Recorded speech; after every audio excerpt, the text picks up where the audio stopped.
When assembling to a metal frame, the procedure is as follows.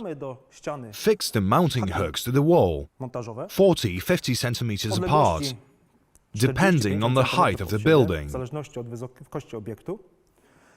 Then, when the hook is attached to the wall, put the insulation on the hook and perforate the insulation.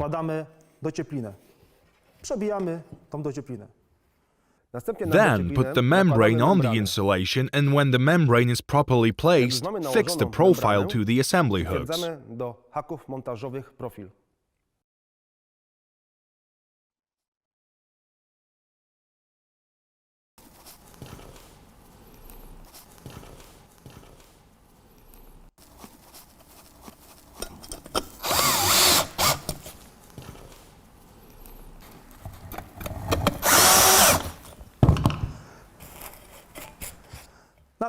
The excess mounting hooks should be bent back, slightly inserting them into the insulation so that it adheres properly to the wall.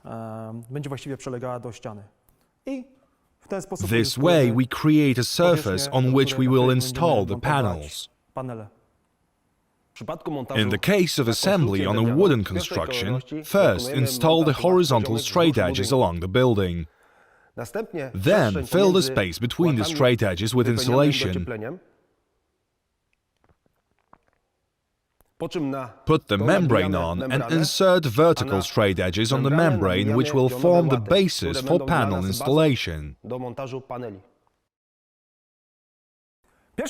first stage of making the facade is the preparation of the substructure, which is a laborious task. Judging from information given to us by contractors, this procedure takes from 70% to 80% of assembly time. However, people have pointed out that investing time at this stage delivers a good final effect when finishing the facade. In this case, we have woolen insulation. The membrane is placed on the wall, then the profile on the membrane. It could be a wooden or an aluminum profile. This depends on the contractor and what the contractor prefers to use in the assembly. However, it is very important to remember that the spacing between the straight edges must be not more than 40 centimeters. Before proceeding with the assembly, it is worth making sure that the straight edges are placed properly against each other. For this, it is worth using a level or any straight edge and check whether there are any holes between the substructure. This is extremely important, as such holes or differences will be noticeable when mounted on the facade. To perform the actual assembly, we'll need some basic tools, such as a spirit level, a tape measure, a set square, shears, a hammer, a knife, a pencil, and a drill, and power tools like a drill driver and an angle grinder. Depending on the structure on which the assembly is going to be performed, we will need screws for wood or metal. When starting to assemble vertical elements, we first need to set the level at which we begin to install them.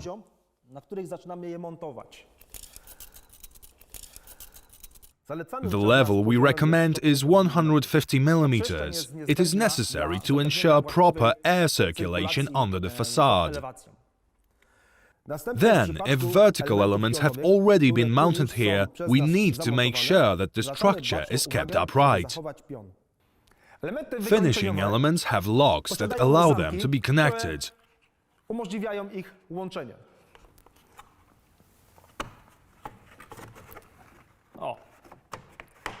Now, quite simply, we have the outside corner connected here. Then we have a universal slat. It is also equipped with locks at the top and bottom, and it can also be connected very easily.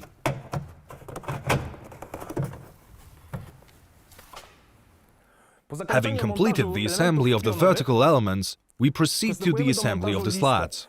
Let's begin with the starter slat, which we will install along the building. Next, attach the base of the FS252 slat. This is a finishing slat.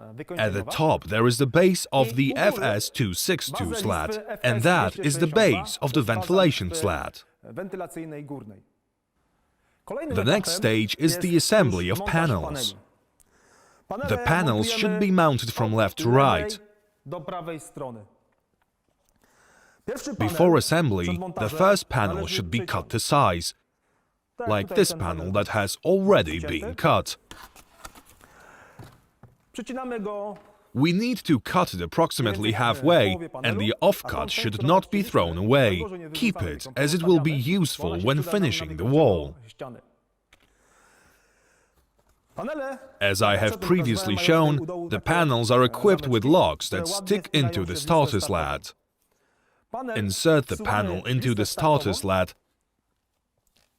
leaving an expansion gap, just like here in the case of a universal slat. A 10 mm expansion gap is necessary for the panel to work.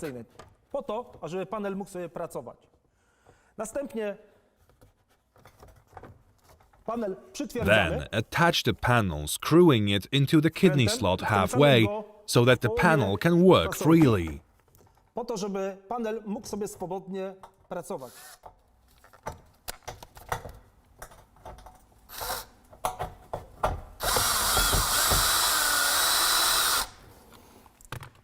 panel is attached, but at the same time it may slide and move freely.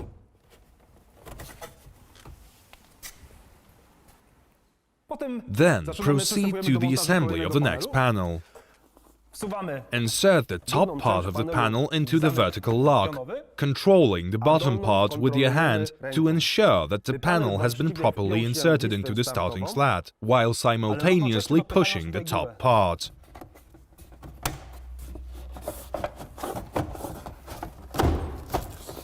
When the parts are assembled, you will hear a click like this. This indicates that the panel has been properly mounted. So, let's start screwing again. Close up, you can see here how the panels are connected close together and how they have been combined together vertically.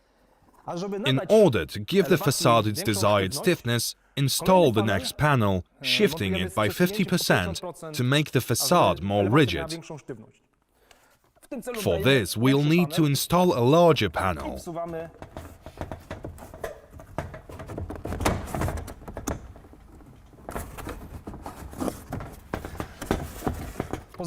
Leave an expansion gap. And in the case of the solid brick system, before fixing the panel and especially before attaching the first one, it is necessary to make sure that the bottom panel's joints match the ones at the top. Well, now we proceed to the assembly of the layer which will allow us to bypass the window recess. For this, first install the panel in the corners so we can determine the level that we need for cutting the next panel. In order to avoid the necessity of taking many measurements, you can take shortcuts. Put the starter slat into the corner sleeve, and the height will be determined, how much we need to cut, and what the height of the cut panel should be. In this case, it will be this panel, so here.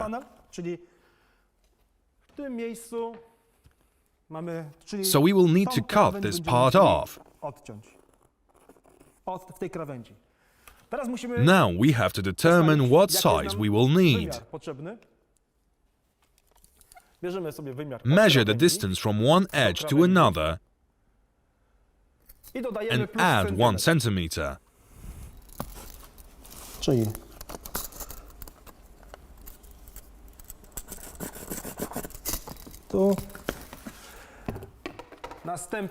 Then measure the length.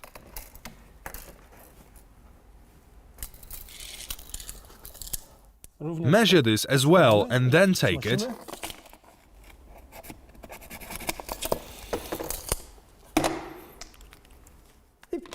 and cut off where you have marked it. Here we have a panel which has been cut properly. We've had it cut already. Dismantle the previously installed panel and insert the panel which will be located above the window recess. Why? Because there is too little space here to bend the panel at the top.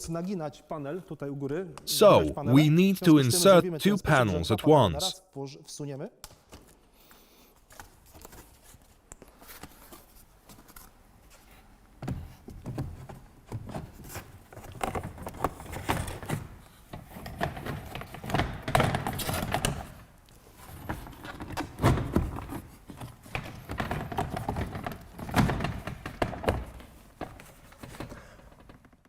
Make sure there is a dilatation gap, and then you can start screwing.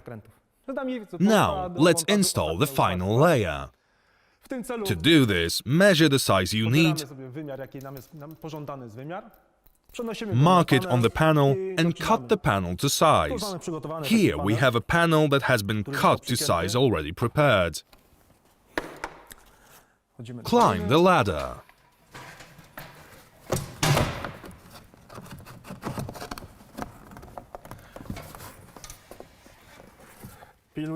Make sure that the joint is straight and neat. One very important thing when installing the last panel is that it's necessary to protect the panel against moving upwards.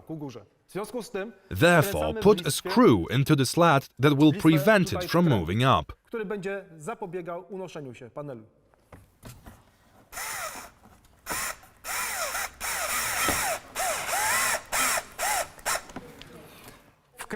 The screw should make it possible for the panel to slide, but not to move up or become detached.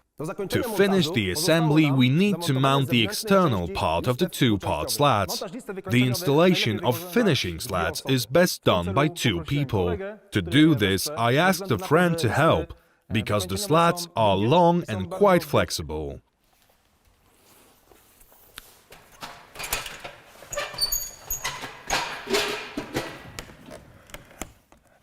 Cut the finishing slats at the ends at an angle of 45% to make them look nice and neat.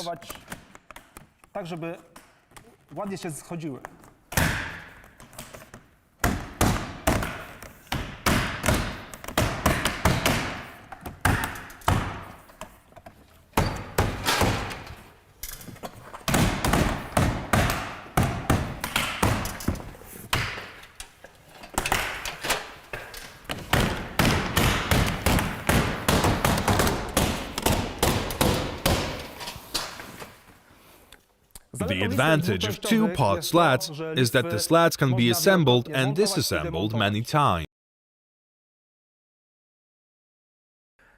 We start assembling the third layer, which is very important to us because here we also need to use the dimensions of the corners that will appear next to the window. We start the assembly from the middle of the panel, and let me remind you why, to give the facade greater stiffness.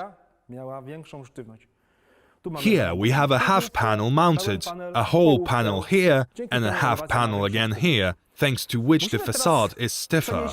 Now we have to use the joint height on this profile to know how to cut the corner. Let's measure the joint height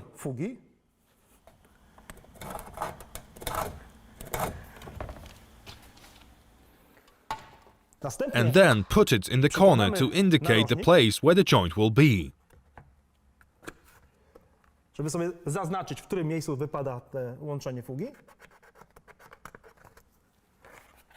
So the height is now marked, and we need to measure everything from this line to this edge and cut it properly. Then, following the guide we just made, cut it using an angle grinder with a thin disc. Now we get the expected shape, which we should try to fit in the window recess.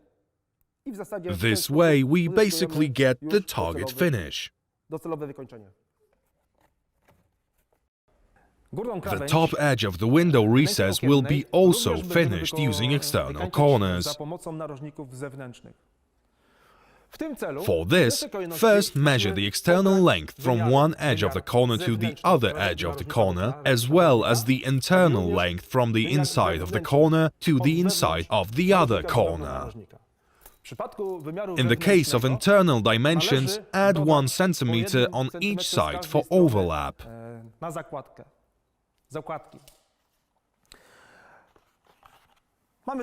Here we have corners that are already prepared and that have been cut properly. They have the appropriate external and internal dimensions, where 1 centimeter on each side has been added.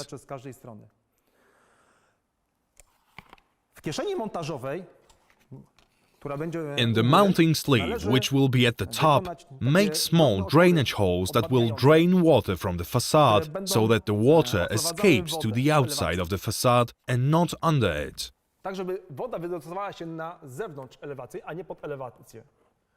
Here you can see how small these holes are. You can see that it looks neat, so we can go ahead and attach it.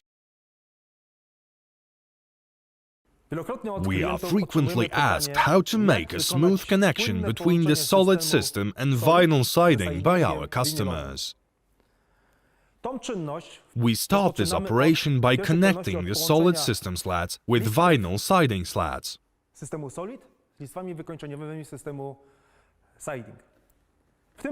Here we have a combination of the external solid system corner and a siding system corner.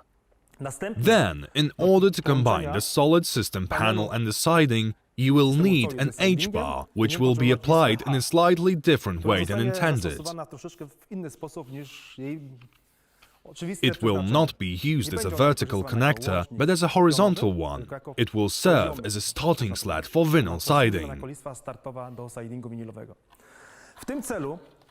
For this, and before anything else, we need to cut holes in the slat so as to insert it behind the straight edges.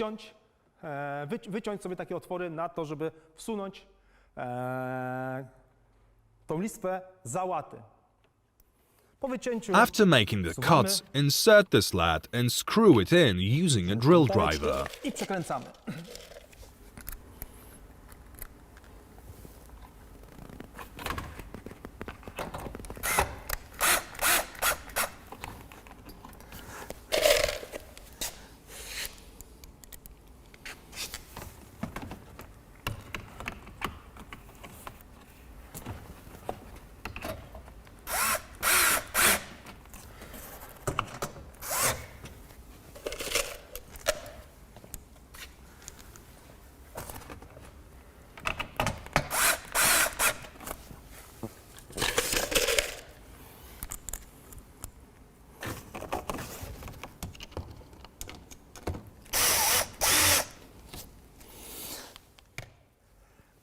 Then we need a panel, and we cut the panel in the standard way, and this bottom panel lock will be attached to the bottom of the slat.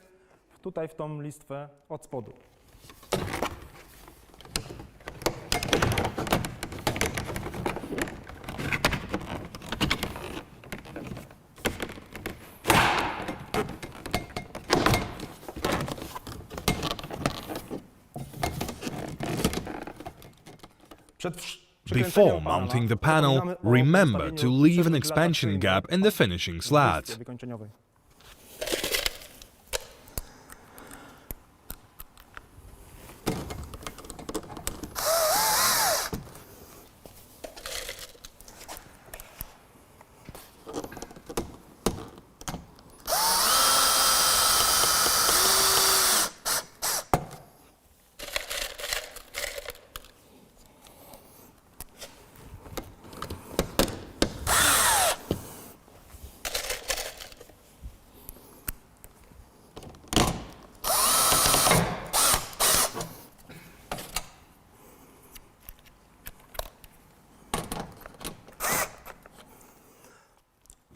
Doing this, we managed to obtain an aesthetic joint.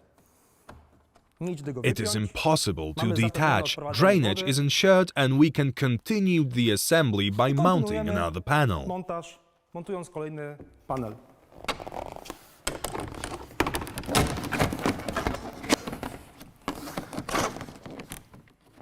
Please pay attention to the way in which I connect another panel.